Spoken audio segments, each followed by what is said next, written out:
Good evening and welcome.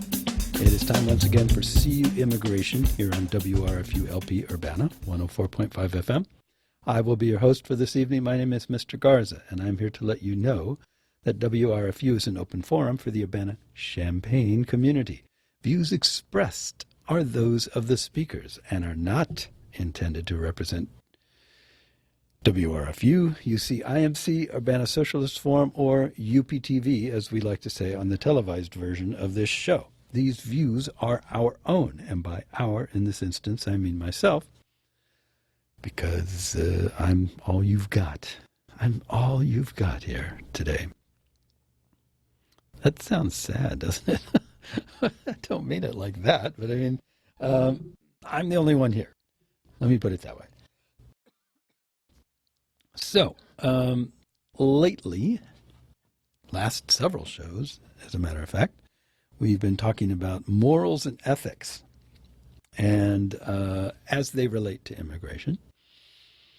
And now I want to extend this, sort of brings that conversation into another area. It's still morals and ethics, but now we're talking about it in terms specifically of white supremacy, racism, that kind of context. And it's hard. I noticed as I was gathering bits and pieces to use on the show here that the T name comes up a lot. You know who he is, the orange-faced one. And there's a tendency to sort of kind of blame everything on him because he places himself out front of the topic, I guess you might say, everything. Basically, he places himself in front of everything that he does. I mean, that's kind of a personal, I don't want to say quirk. It makes it sound so innocent and not harmful, but it's a personality trait of his. He places himself in front of everything, so it's very easy to just talk about it as if he is the problem. And he most certainly is a problem, but he wouldn't be there, he wouldn't be supported, and he would not have the constituency that he does if there weren't a lot, as in millions, of people in this country who have the same kinds of feelings, who the same beliefs, the same feelings. I mean, he speaks for a group of people. And so when I mention Trump, I'm referring to him specifically in the sense that he has levers of power that he can use and does use.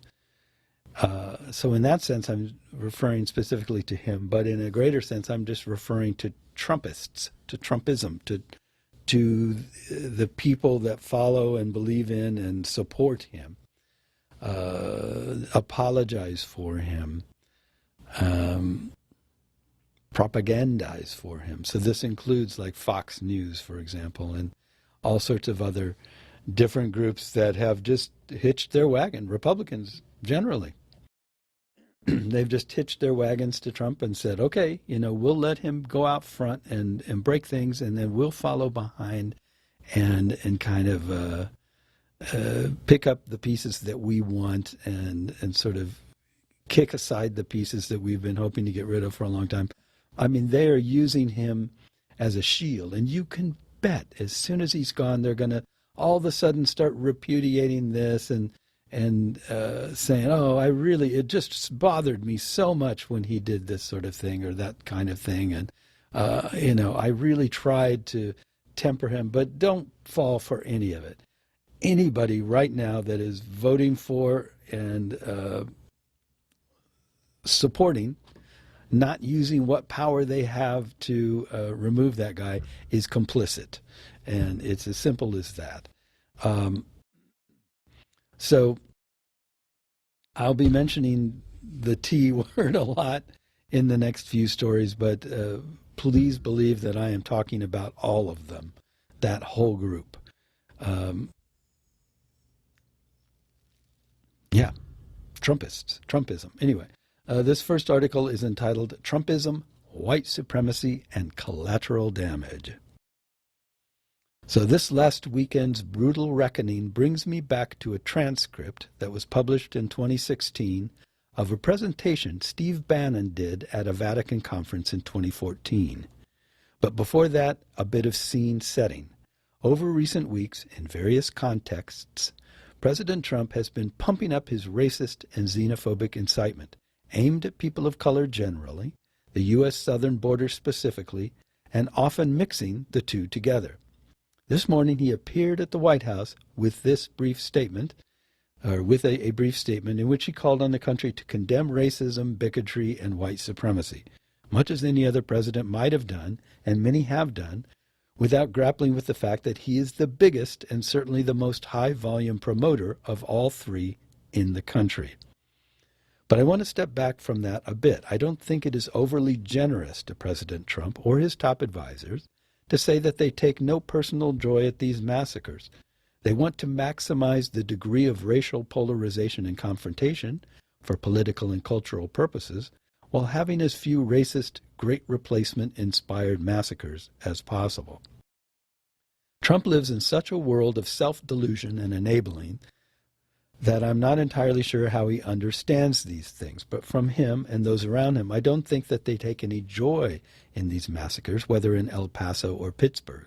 Even in the most cynical sense, they can probably see that they are in fact politically unhelpful, inasmuch as they shine a bright light on the near congruity between Trump's tweets and campaign rallies and messages and the various manifestos of different white supremacist mass murderers. They show the consequences of racist incitement. In this way, they are momentarily unhelpful. But they can also see the connection as well as anyone else. Here's why I want to go back to Bannon in 2014. And before digging into it, I fully agree with those who criticize the media for endlessly trying to prop Bannon up as some sort of intellectual force or Trumpism. But here I think we can see the mix of bad faith, cynicism, and at the margins, self-delusion up close. Back in the summer of 2014, the Human Dignity Institute, a Catholic organization focused on the role of Christians in public and political life, held a conference at the Vatican at which Bannon delivered a presentation from the U.S. via Skype. Bannon was there to talk about his role as the guy who then ran Breitbart and his take on populist rightist politics in Europe and the U.S., what he still then seemed to be calling Tea Party politics. BuzzFeed was there as part of their coverage of the European right, and they published a transcript a week after the 2016 election. You can read the transcript, but what interests me are the two times when Bannon gets asked or addresses some version of, quote, "But hey, aren't these folks really racist?" end quote. Bannon's responses were telling. He neither denied the point nor embraced it. His response was something like, "This is part of the resentment you have to harness to create a right populist politics. Every movement has its more extreme factions, but this will get worked out over time." Here is one passage. It's Bannon speaking. "Outside of Fox News and the Drudge Report, we're the third largest conservative news site, and quite frankly, we have a bigger global reach than even Fox, and that's why we're expanding so much internationally. Look, we believe strongly that there is a global Tea Party movement. We've seen that. We were the first group to get in and start reporting on things like UKIP and the National Front and other center-right. With all the baggage that those groups bring, and trust me, a lot of them bring a lot of baggage, both ethnically and racially. But we think that will all be worked out with time.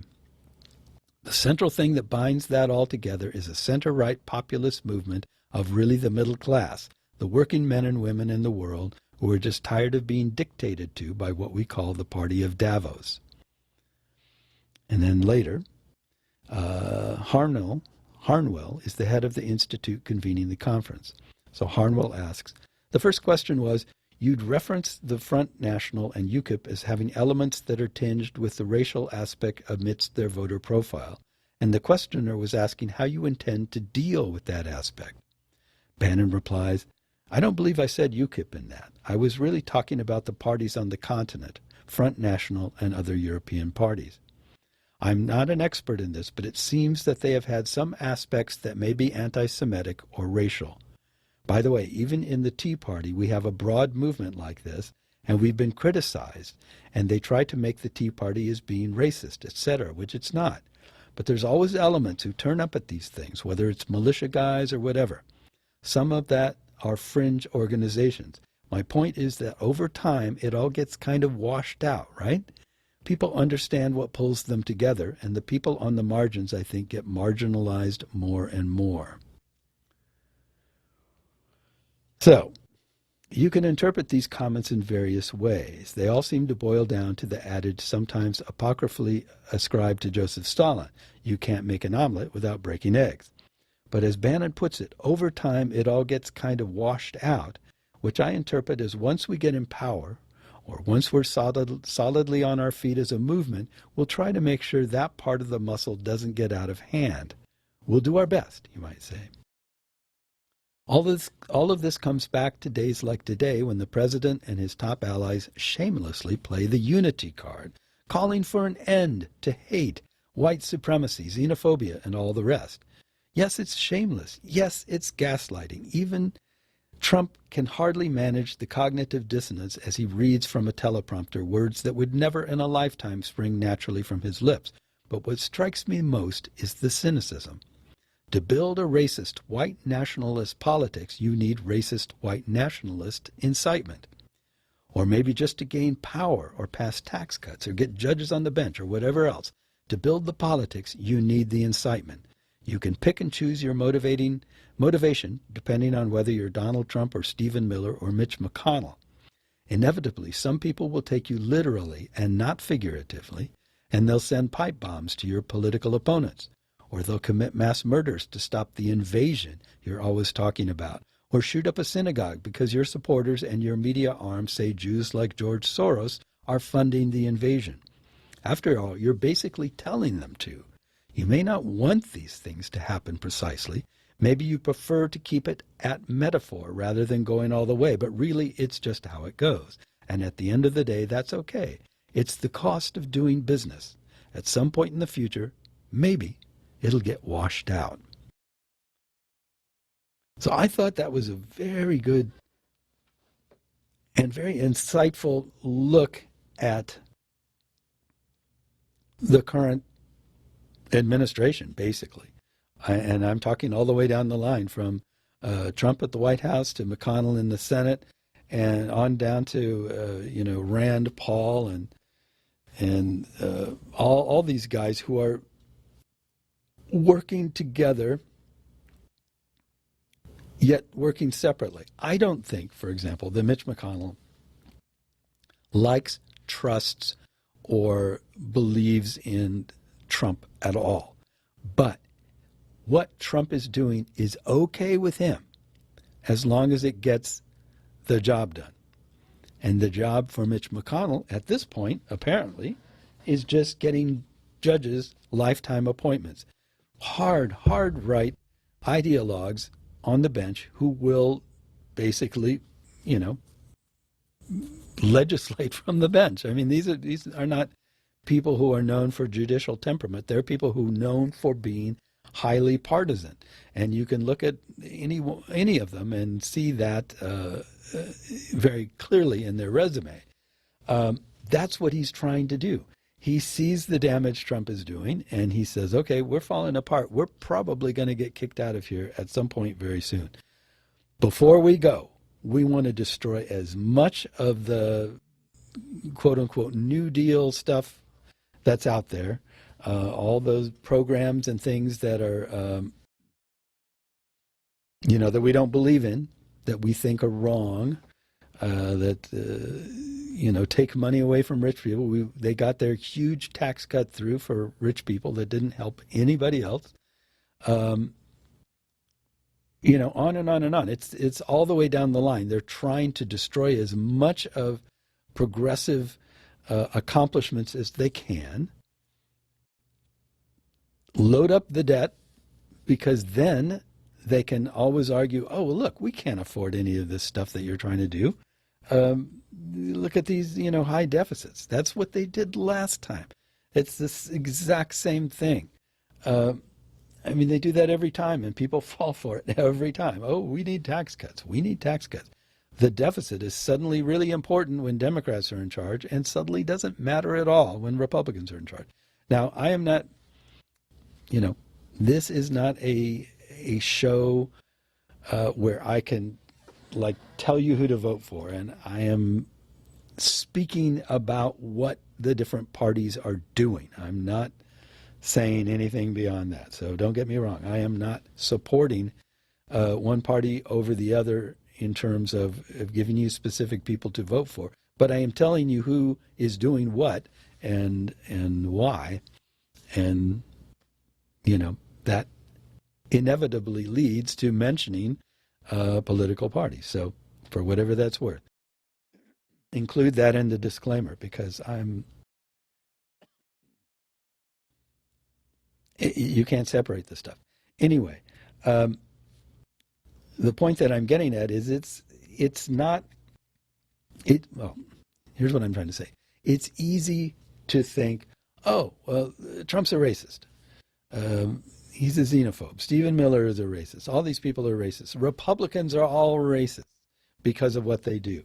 They're all white supremacists. They're all this or they're all that. And I think that first article that I read does a really good job at getting at how that is being used, what that is, and how they're playing this game. They are not necessarily all racists. They're not necessarily all white supremacists. But they're okay with those things. They're comfortable with them, comfortable enough with them that they're willing to use them, willing to support them, willing to promote those things in order to achieve whatever it is they think, this higher cause they think that they're working towards. So I think to a certain extent you have to, you have to look at motivation, certainly. Like if I say, hey, nice day, you look good today. If I'm complimenting you, if you take that the wrong way and you feel like, oh, why are you focusing on my looks instead of something else? You could take that the wrong way and feel that that was an inappropriate thing for me to say. But I would hope that if you were doing that, you would also take into account that what I intended was to say, hey, it's a nice day and you look good, that a positive, supportive thing. If it's said in the wrong way, that's a problem and that needs to be addressed. But motivation matters. Having said that, motivation does not excuse bad things. It does not excuse damaging things. It merely gives you some nuance over how you make your judgment about those things. So I don't know about Mitch McConnell, for example. I brought him up as an example. Donald Trump has played the racist card enough times in his life for years, and his behavior has followed through on that enough times that I'm fairly comfortable saying that he's a racist. That as far as I can tell, from everything that I've read and seen and heard, he is a racist. So I don't think it's a problem for him to promote racism. I think that I think that he may, not appreciate the fact that people are going out slaughtering other people in his name, in racism's name. He probably thinks that's a bad idea, but it doesn't bother him too much. Anyway, I'm digging myself into a hole because I'm trying to say on one hand that I don't know enough about him to make those kinds of judgments, and then I'm saying, but I do know enough about him to make that kind of judgment. So I'm contradicting myself. My point being that I think this article gets at the nuance that's behind people who play with these sorts of things, who say, well, we'll just put up with these excesses and, wish and hope that not too many of them happen on the road to gaining this greater goal that we have in mind. The whole thing with the NRA, years and years and years of cozying up to the NRA and Second Amendment freaks or obsessives or whatever you want to call it, that the Republican Party has done. I mean, there's got to be a lot of lawmakers, Republicans, who every time one of these mass shooting happens goes, oh God, I wish they wouldn't do that, because they feel guilty on some level, and they are, because they have been actively pushing against and avoiding doing anything about gun violence. Because, guns, people, guns, Second Amendment, So it's not that I necessarily think they are indifferent to these things, but in the end, it comes down to they care less about them than they do about their goal of fundraising, of pushing right-wing causes, of staying in power for Trump, of whatever that thing is, not alienating their chosen voters. Whatever their thing is that they feel strongly about, they feel strongly enough about that if people have to be killed by, racists with guns or misogynists with guns or whoever with guns, that's the price they're willing to pay. Your life is the price they're willing to pay for their power or their control or their ideology. And I don't agree with that personally. I don't see how that is acceptable personally, but you may differ. Anyway, here's another article, a very short one, entitled "A Hate Group by Any Other Name." So it reads, here's one critical data point I want to direct your attention to. Intention to. Direct your... Okay, that wasn't my fault. This actually uses the word intention instead of attention, and it was very confusing. Let me read it how it should have been. Here's one critical data point I want to direct your attention to. Natalie Martinez, a researcher at Media Matters, flagged yesterday that since May 2018, President Trump's re-election campaign has run roughly 2,200 Facebook ads using the word invasion. Unsurprisingly, a quick perusal suggests they're all about immigrants, namely a Mexican and or South American invasion of the United States, which can only be prevented by President Trump and his wall.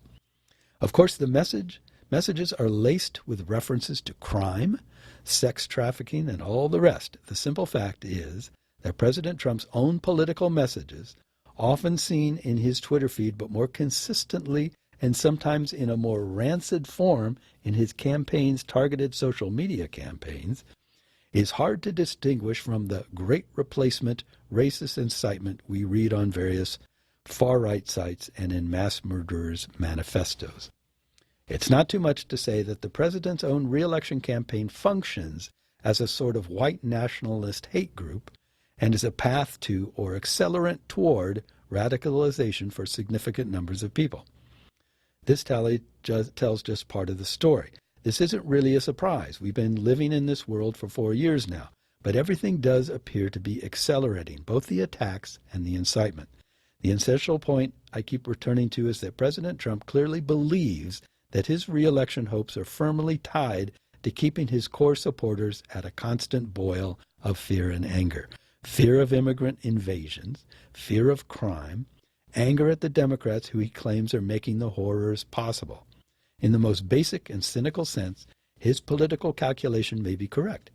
Regardless, we should expect and prepare for 15 months of escalation as he tries to light his core supporters on fire and polarize the population in a way that makes another skin of his teeth victory possible. Okay, so again, we're concentrating on Trump as the messenger here, but there is a constituency, there is an audience for that message. And he believes there are enough people out here who are receptive to that message. Immigrants are invaders. They are taking things that are ours, that belong to us, etc. He believes that that message is powerful enough and resonates enough that he can be reelected from it.